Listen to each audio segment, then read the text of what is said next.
You're listening to PetLifeRadio.com.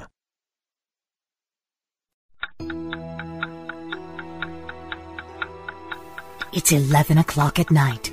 It's dark. You're sitting in front of the mirror getting ready for bed.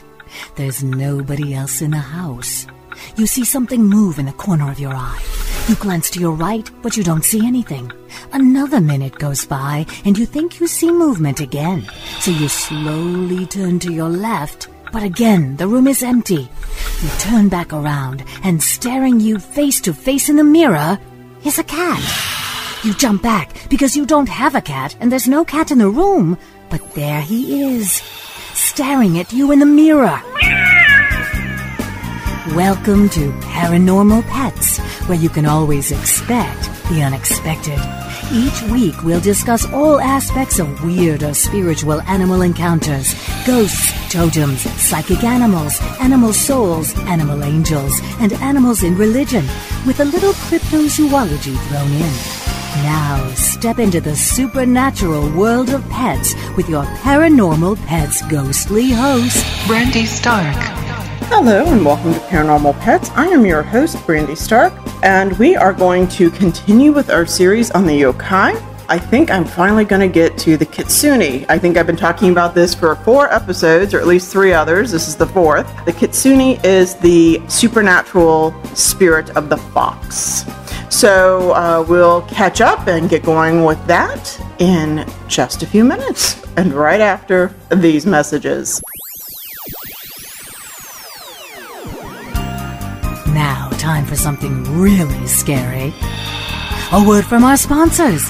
Paranormal Pets will reappear before you can say Bigfoot. Don't run away.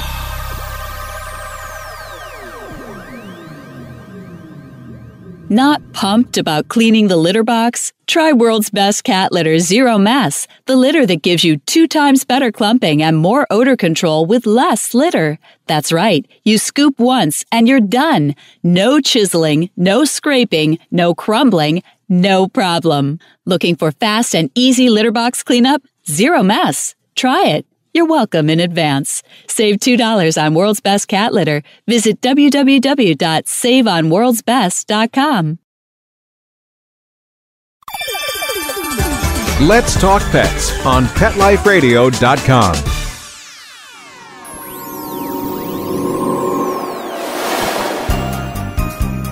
Did you hear that? Our commercials have mysteriously disappeared. Paranormal Pets is back with our haunted host, our ghost host, Brandy Stark. Hello and welcome to Paranormal Pets. I am your host, Brandy Stark, at least as far as I know. The pugs are awake at present, so hopefully we will not have another snoring incident. But it is 4:30 in the morning. I probably should not be awake, but I'm up because they're up. If my elder decides that he has to go out and go potty, then we're all getting up to go out and go potty. As you can hear in the background, that is Penelope playing with Grace. Penelope the puggle remains an enigma. She's a lovely little thing, but I can definitely tell there's a little beagle in her. She still has a snout and a long neck. And it's kind of weird because folks are like, oh, she's gorgeous.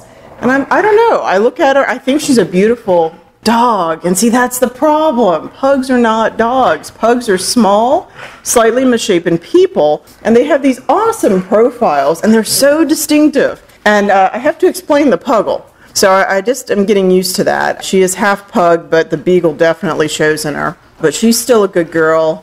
Maybe, I'm not sure, depending on the day, the time, and what I'm trying to get done. So, as we kind of continue through, I was actually thinking about this morning as I was feeding everyone, but 2016 is drawing to a close, and it's been a year.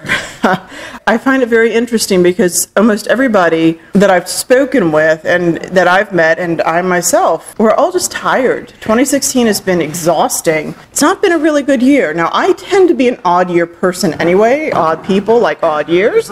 But, ladies, stop that, sorry. Sisters.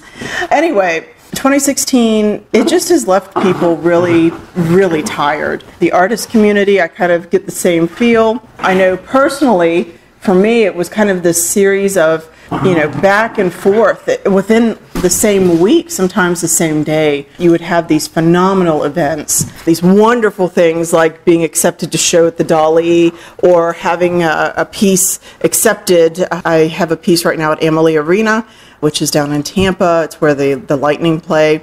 They had over 400 entries. They accepted 41. This year, I decided to experiment with photography. I have some shots of flamingos, of all things, but they're very unusual images. There's a very cooperative flamingo over here at Sunken Gardens, which is within walking distance.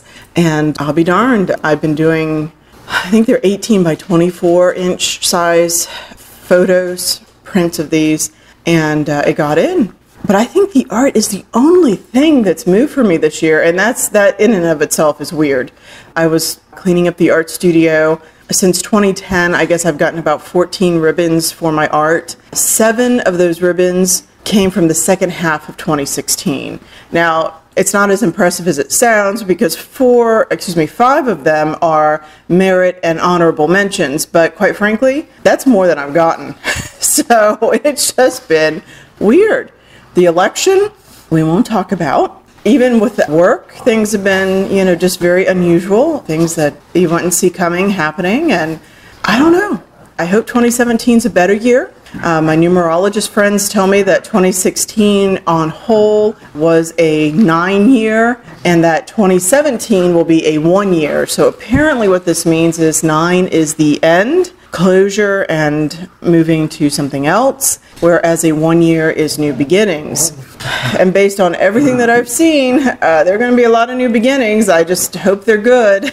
So it's really wild. This particular winter break, my mother actually did get me yoga/meditation, a pass for a 1-month unlimited classes and all of this at our local St. Pete yoga studio. And that's been interesting. I have discovered that, wow, I really am pretty tense. This is as relaxed as I get. And trying to do some of these yoga moves, I don't realize how tightly wound I am, I guess typically. My New Year's resolution, hopefully for 2017, this was another thing that 2016 was kind of a blow to me, was I'd hoped to have my thesis finished this fall. Now granted, this is a 3rd graduate degree. It doesn't really do me much of any good overall career-wise, although 3rd master's, I got a PhD. It'll be, I think, my 6th or 7th degree at this point. That's not bad. But fall is notoriously busy, and then they altered the due dates for everything. So I had planned for a month later, and the university actually pushed all of the due dates that semester back by, I think, 5 or 6 weeks. So there's just no way. So please keep your fingers crossed. This thesis is on the Danse Macabre des Femmes as a form of proto-feminism. 2016 was so unstable. I don't know. I just didn't have the energy. I've never not had the energy to finish research and get this into a paper. It's just been a tough year. So as we move into the cusp of 2017, let us hope that there is some more excitement and some more fun and some more good things that come along. Just things to ponder as we move into this last week. So that was more of an aside than I had intended, but let's go ahead and take a look at the yokai. And yokai are kind of interesting items, in case you are curious. If you have not listened to the prior 3 episodes, I'll just give you a quick recap. I was teaching a course with another professor. It's an interdisciplinary course, which personally, they're one of my favorites to teach. If you are in college or if you know anyone in college and they have an IDS or interdisciplinary program, please try to advise that person to check into it. Interdisciplinary means that you have 2 or more disciplines mixed together. And I will tell you that when I was in college, actually at that point it was a junior college, it became a college later because I am that old now. But I was accepted into the IDS program. It was considered an honors program at that time. And they actually offered 9 credit courses. This one was a 6 credit, meaning 2 classes. The ones that I had taken for a year and a half were 9 credits, and they were long. They were like 5 hours twice a week. But you got credit for 3 classes. And I will tell you that that IDS course, Ancient Humanities, was part of it, and that actually is what inspired me to get my classics degree, which inspired me to go into religious studies and the humanities. So I owe a lot to this program, so it's delightful when I get to teach in it, right? So it was a combination here of Intro to Humanities, which the state of Florida has mandated for students. I think everybody has to take this now. And Comp 1, Composition 1. And my co-professor, I have a bit of a harder time with an intro class on the college level. I understand it, I understand the need for it, but it just, to me, it's incredibly sad that students are coming up now and they're so indoctrinated in STEM, but that they're not coming in with the knowledge of the humanities and the arts like they should. And regardless of how you feel, I don't care what subject matter you're in, the humanities is, it's the study of human beings, for heaven's sakes. I mean, it's us. It does show you cultural connections in history. The more I have studied the humanities, the more I do believe we are archetypes, each one of us. Maybe we are all doing the hero's journey, both male and female. The backdrop changes, but the journey does not. Our tools may change, but the basic questions are the same. So my co-professor said, well, let's do something that might be really fun with this. Let's find a lens that will really work and that we can advance and elevate some of the thoughts and the thinking processes through these classes. So we came up with a kind of a man, myth, and monsters or man, myth, and magic type of a theme. And I mean, it's fantastic. It is a class that is so much fun to teach. So at the end of this semester, the students had to do a group project and they had to pick something that was supernatural, non-Western, and work through the humanities and comp, in creating kind of these papers and these ideologies, this presentation. And so from this,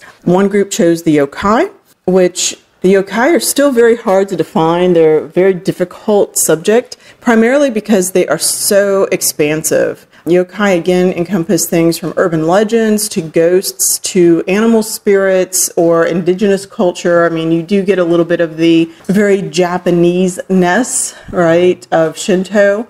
They also represent moments between time, the unexplainable, the sensations of the unexplained. Again, one of my very favorites is the plaster wall yokai, the thing that when you hit that point of pure exhaustion and you just can't take another step, that's a yokai, and it shows up like a brick wall, which I'm like, yes, I understand that. So they did this project on the yokai, and it was pretty cool. They focused mostly on the human yokai, and of course, the student at the end said, well, why don't you get this book? And I did. It is the Book of Yokai, which we'll be addressing shortly. And here we are. It had so many animals that I thought, I can do like all of 2017 with the yokai. So what I find are kind of interesting, and just to give you an example of how this works, this I actually did post on Facebook. There's a Spirits of St. Petersburg page on Facebook. So last night I felt certain that I was being watched. Yes, and this actually did happen. This was last night, literally last night. I woke up about 4:30 in the morning, there we go, and got the pugs out, went back to bed. It was probably about, moving into 5-ish, and I just kept feeling like there was somebody out in the hallway staring into my bedroom, which, a little creepy. There was no response from the pugs, and I'm thinking, well, if they're making it past the pugs and a puggle, then, it's just you. It's just me, essentially. It's my imagination. But, I mean, this persisted for a good 10, 15 minutes. I couldn't even get to sleep. I kind of felt like it was in the doorway, and I thought, okay, look, you study the supernatural. You are on break. But who knows? Your sleep schedule's off, and, my natural sleeping tendencies are like 2 a.m. to 10 a.m. Unfortunately, work says, no, you kind of need to be here in the morning. So when I'm on break, I shift right back to my, my 2 to 10. And so, maybe you're just exhausted. But anyway, I ended up getting my Kindle and actually turning it on just to have some extra light in there because, as you know, light wards off anything that's supernatural, which I'm being facetious here, but yes, okay. So anyway, what does this lead to? Well, I've been reading my book on yokai. And actually, the next day, when I went to read more on this book, here was this entry. There are a few cool yokai associated with the house. The first is the Yanari. The Yanari is responsible for making house sounds. The Yanari refers to the unexplained sounds within a house, the kind of phenomena often called a poltergeist today. They would be heard through the rattling of a fusama and toshi screens and other mysterious noises at night. The next kind actually directly applies to my situation, and it is called the Makamukuran, the eyes everywhere yokai. The description in the book is you are not alone, but have an unshakable sense that somebody or something is watching you. Such an eerie phenomena, the feeling of being watched, was translated to the Makumokuren. This seems to be particularly relevant as an image for today's global surveillance society. The notion of eyes embedded within the soji of the house can be thought of as a visualization of the eyes of society, the eyes of all those people around you watching and evaluating your behavior. Being in education, unfortunately, that is something that's really reinforced, both as an educator and as one being educated. Part of my stumbling with the thesis, which I mentioned earlier, this is I think seventh degree. It is postdoctorate. And it's getting really, really hard to continuously be judged. It does feel like you're being watched, and education really does reinforce this notion. So I just thought that was a really interesting entry, particularly with my experience. Now, again, pugs went to bed. They're like, whatever, lady, good luck. So I figured eventually that I was okay. Nothing happened further. Kindle went out, and so did I. Finally got to sleep. But this is kind of that idea of the yokai. A couple of the other yokai that exist within houses include things called the scum sucker, the yokai that licks up the scum in the bathtub. So this would actually fall to kind of an urban moral lesson yokai. This is why they are so unusual, so difficult to define, because the urban legend or the urban lesson yokai would be something like, you should keep your house clean, because if you don't, this creepy, ugly creature, no offense if you're in here, yokai, is going to come in and will lick your bathtub. If you are not taking care of things, something else will do it for you, and you don't want this to happen. And there is yet another yokai, which I found fascinating, called the ceiling licker. If you have a room in your house that is supernaturally cold, no matter what time of day, it's always dark and cold, and that is something that is reported often with cases. There's a room that's always cold and you feel very eerie in it. Now, usually this is an architectural element. It's under a tree, it's central to the house, there's something that you can explain. But these rooms often tend to be fairly creepy. I know my mother's house had one for many years. It was the study where the computer was. And when I lived at home, that was pretty eerie, because I would work in there, and after a while, now it does turn out, by the way, that computers do mesmerize to a certain extent. We stare at these screens and they actually mesmerize us, and they do create heightened sensations. There we go, of paranoia, the feeling of being watched, etc. But it was worse in that room. It was always so cold, and it just didn't feel like the rest of the house. All very subjective, but perhaps part of a psychological state. But the ceiling licker is supposedly responsible for that. It means it's dwelling in that room. Now, there is no real urban lesson here, but it is an explanation for that eerie sensation that you get in that room. It is called a ceiling licker because it's another unusual looking yokai that kind of floats in the air and has this prolonged tongue and a very skinny body with kind of this spiky hair, but it has this tongue that goes up and licks the ceiling, and that's what creates stains on your ceiling. In Florida, usually stains on your ceiling are going to probably come from mold or your air conditioning system. In fact, when I moved into this house, I did have to have some of the ceiling repaired because the ducts were not sealed appropriately and some of the water had leaked through. So I think maybe this was actually a ceiling licker after all. So now that I've kind of given you a little background, what we're going to do is we're going to take a break, and when we get back, we are going to look at one of the supernatural elements of the yokai in the form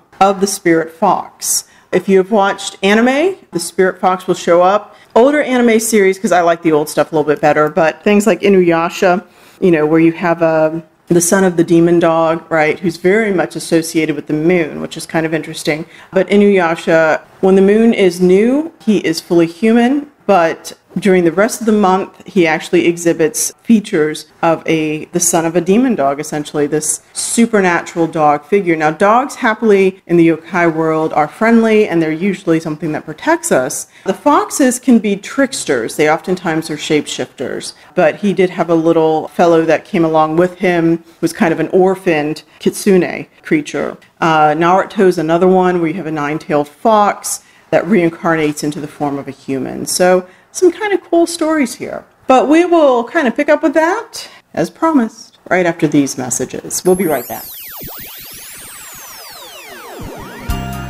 Now, time for something really scary. A word from our sponsors. Paranormal Pets will reappear before you can say Bigfoot. Don't run away.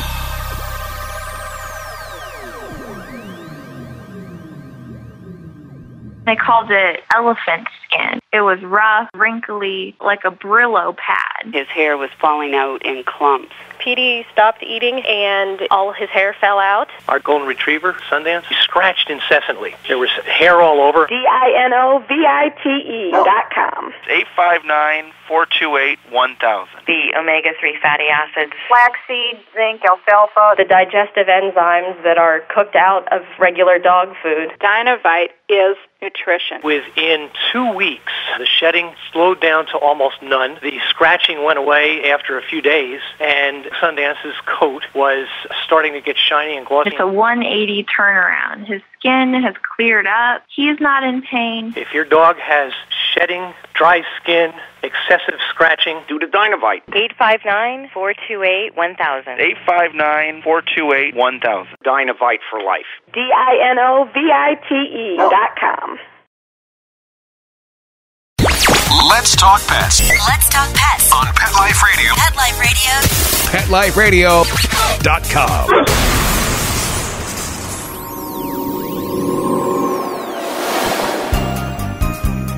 Did you hear that? Our commercials have mysteriously disappeared. Paranormal Pets is back with our haunted host, our ghost host, Brandy Stark. And welcome back. We are going to take a look at the Kitsune, the fox spirit. Yay, finally! I think the next episode I may look at water spirits, like the kappa, maybe. And then I do want to try and do an episode on human-faced animals, because they do show up in the yokai. So, we've got some thoughts going here, but for right now, we're doing the fire fox. The fox fire, either way. So the fox spirit. The Kitsune or fox is one of the most famous yokai in Japan. And the Book of Yokai, The Mysterious Creatures of Japanese Folklore, which you can get on Amazon, both Kindle and a hard copy. This comes from the University of California, and it's been a very good book. But it does say that it's one of the most fascinating of the yokai that has most translated and most fascinated people outside of the country. Although Kitsune is the most common generic term for the yokai, fox-like creatures are also known by different regional names, including Ninko, Osagitsune, Katagitsune, and Nogitsune. And my pronunciations, I apologize. That's the best I can do. The Kitsune is a multi-talented yokai, and it does appear in local folklore, local records, literary texts, theatrical performances, and contemporary pop culture. It can be a dangerous shapeshifter, and it can possess people, but it is also a standard feature of Inari worship, and stone statues of Kitsune are stationed at shrines throughout the country. With so many different incarnations and meanings, it is fair to say that in Japan today, the Kitsune, a charming and cunning deceiver that emanates an aura of danger and malevolence, is admired, worshipped, and feared. Many early Japanese tales of Kitsune can be traced back to China, where the creature was also known for its shape-shifting talents, most notoriously taking on the guise of beautiful, seductive women. Now, I will insert here that Naruto, if you watch that series, when he was a child and he was taken in finally, his parents pass on, he's taken in by kind of a ninja clan, but it is fairly interesting because he has, I think he calls it sexy jutsu or sex jutsu, something like that. The ninja clans all have special talents. And so you have the Leaf Village that has, certain skill sets. Certain people from different villages have different skill sets, and some of them have these supernatural powers. And Naruto was learning, kind of the illusion or the trickster element of ninjutsu, creating illusions and shadow doubles. And one thing that he could do was to make himself look like an adult female version of himself, with long flowing blonde hair and very buxom and very curvaceous, always with a little wisp of smoke that covered certain areas of the nude body. So I do find that kind of interesting that the anime ties in right here to the beautiful, seductive women. I think he did call it something like sexy jutsu or something like that. Some of these tales were told in highly literary forms and came to Japan in written texts. In China, the word huli, a combination of kanji for kitsune and tanuki, generally indicates a fox. In Japan, the same kanji compound pronounced kori refers to all sorts of supernatural and troublesome occurrences and includes takune as one of the culprits. In Japan, Kitsune and tanuki are both famous for their ability to shapeshift and deceive others. Tanuki tend to be comical and less adept at their deceptions. Kitsune appear to be more serious about their performances and their abilities are better honed. Both creatures are members of the Candide family. The folkloric characteristics of the Kitsune, like those of the tanuki, reflect its zoological traits as a creature that can live on the edge of human society, visible one moment and gone the next. The most common fox in Japan is the red fox, Vulpes vulpes, which is also the most widely distributed carnivore in the world. Kitsune are mentioned in the earliest Japanese texts, such as the Nihonshoki, where they seem to appear as omens, either good or bad. But they have also been turning into beautiful women and attracting men since at least the 9th century, when one such affair was recorded in a Setsuwa collection called Miraculous Stories. A man met a pretty and responsive girl, married her, and had a son. Around the same time, their dog gave birth to a puppy, which insisted on barking at the wife. One day it startled her, and terrified, she suddenly changed into a wild fox and jumped on top of the hedge. In the end, the couple is forced to separate, but their love remains strong, and the wife comes every night to sleep with the man. And from this, the text explains we get the word kitsune, to come kitsu and sleep, nay. The etymology offered here is not generally taken seriously today, but such narratives of faithful and caring foxwives are found throughout Japanese history, some more embellished than others. One from the tales of times now past is particularly elaborate. The year is 896, and a man named Kaya no Yoshifuji, who lives in the village of Ashimori in the Bitchu province, is left to his own devices when his wife went up to the capital, leaving him all alone. He was far too randy a fellow to stand this for long. One evening at twilight, he went out for a stroll when he spotted a lovely young girl he had not seen before, and he wanted her right away. She tried to run, but when he grabbed at her, he caught her and asked who she was. Very sweetly, she answered nobody. Eventually, Yoshifuji goes back with the girl to her house, an attractive home filled with servants. That evening, they sleep together. He was so taken with her that he forgot about his wife. As for his house and children, he never gave them a thought. He and the girl pledged each other eternal love. His new wife was soon pregnant and gave birth, and he had not a care in the world. Meanwhile, back at his human household, Yoshifuji's disappearance caused a great commotion, and a thorough search is undertaken, but to no avail. His family reads Buddhist sutras and even carves an image of the 11-headed cannon. The narrative then cuts back to Yoshifuji's new home, where a man with a stick suddenly appears. The new family runs away in terror, and this man pokes at Yoshifuji, forcing him out of a narrow passageway. This was the 13th evening after Yoshifuji's disappearance. The people at his old home were still shaking their heads over what happened when a strange, monkey-like creature crawled out from under the storehouse nearby. What could this be? Through the jabber of excited onlookers came a voice saying, "It's me." It was Yoshifuji. Yoshifuji explains about his wonderful new life and his new child. A servant is sent to investigate the storehouse, and the foxes run off in every direction. Although there is a little space under the storehouse, that was where this man had been. Obviously, a fox had tricked him. He had married the fox and was no longer in his right mind. His 13 days in the Vulpine otherworld had seemed like 13 years to him. So in this case, then, foxes are kind of liminal state beings. I would assume that being under the storehouse is essentially it's between worlds, if you think about it, between the very human world and between the natural world. And so time is very much suspended, and that is not unusual for the supernatural world.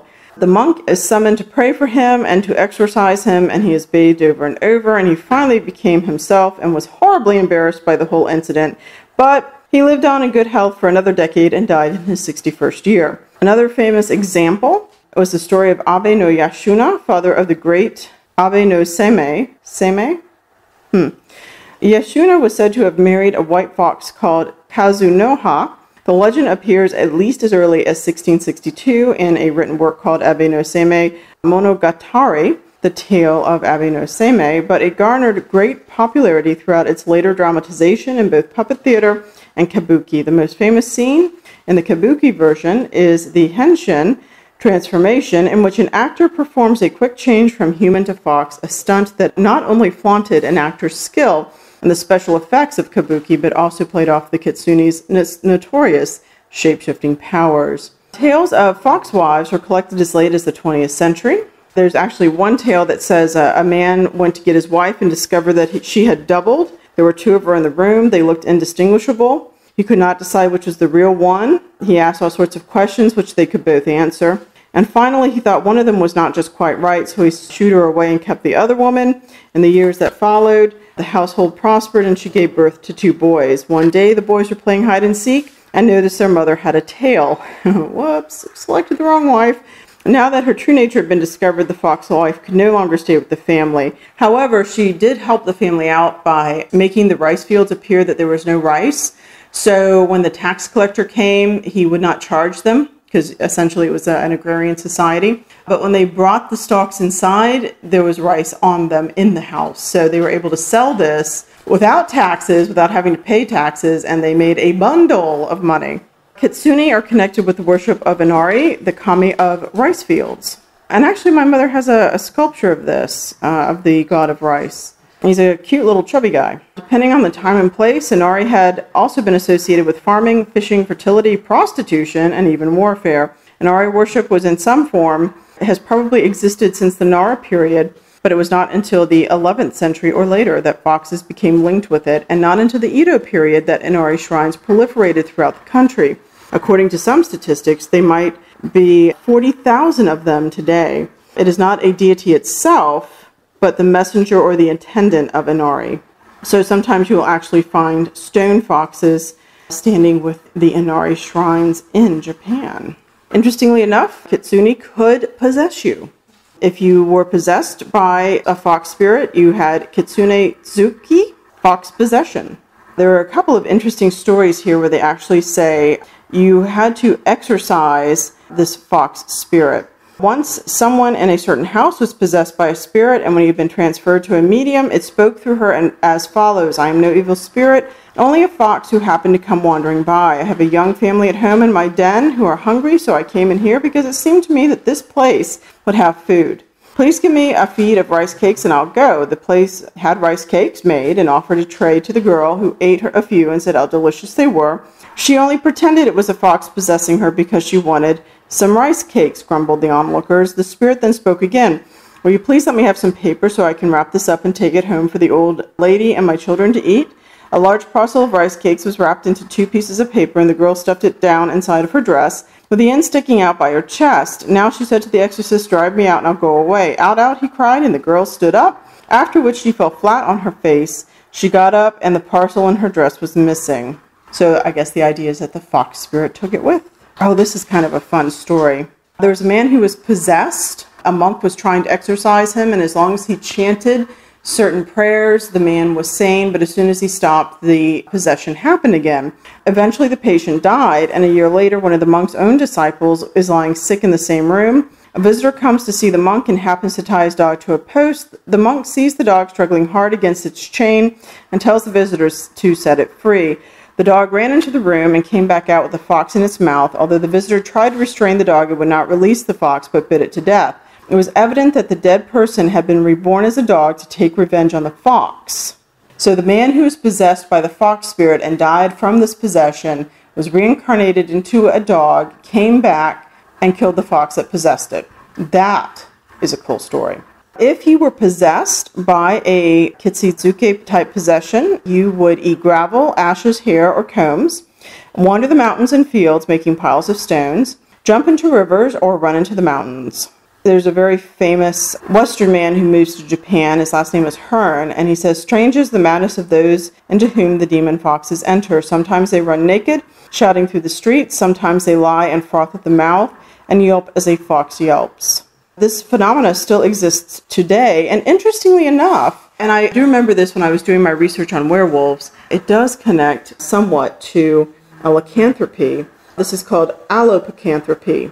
Worldwide, you have the belief of people who, for example, if you think about the werewolf, you're bitten by a wolf and you become the wolf. Through that bite, the spirit of the wolf is transferred. That story more or less persists in movies, such as Twilight and the Twilight series. The spirit of the wolf goes to this ancestor spirit, I think, what was his name, Tikiana, something like that, who transfers, Takiani, maybe? I don't know. Who transfers this DNA, this altered DNA to his descendants who become wolves. So It kind of reminds me a little bit of this notion of possession. We do have records of people acting like animals throughout history. Even a nephew of Justinian would go through the palace meowing like a kitten. It does seem to be a form of affliction in which the individual identifies with an animal nature, which is kind of interesting. So I think what we'll do is stop here because this is getting to be a really long episode, and we will pick up with a little bit on the foxes, and I might tie in one more story, one more yokai, and then hopefully we'll finish that. We will do that next episode. So I hope for you and yours as we're moving through 2017 that it is a better year for you at this point, and hopefully it's a better year for me at this point too. Please support your local animal rescues, local shelters, Pug Rescue of Florida, any rodent rescues that you might know. If you would like to learn more about supernatural phenomena, feel free to check out the Spirits of St. Petersburg. We do have a Facebook page. We have a website, spiritsofstpetersburg.com or sppipinellas.net. They will take you to the same site. Feel free to like our Paranormal Pets Facebook page. I believe you can search for it and it should come up. And with that, I will wish you some happy hauntings, and we will catch you next episode. Take care. Pet Life Radio presents Paranormal Pets, where you can always expect the unexpected. Each week we'll discuss all aspects of weird or spiritual animal encounters, ghosts, totems, psychic animals, animal souls, animal angels, and animals in religion, with a little cryptozoology thrown in. Step into the supernatural world of pets every week on demand, only on PetLifeRadio.com.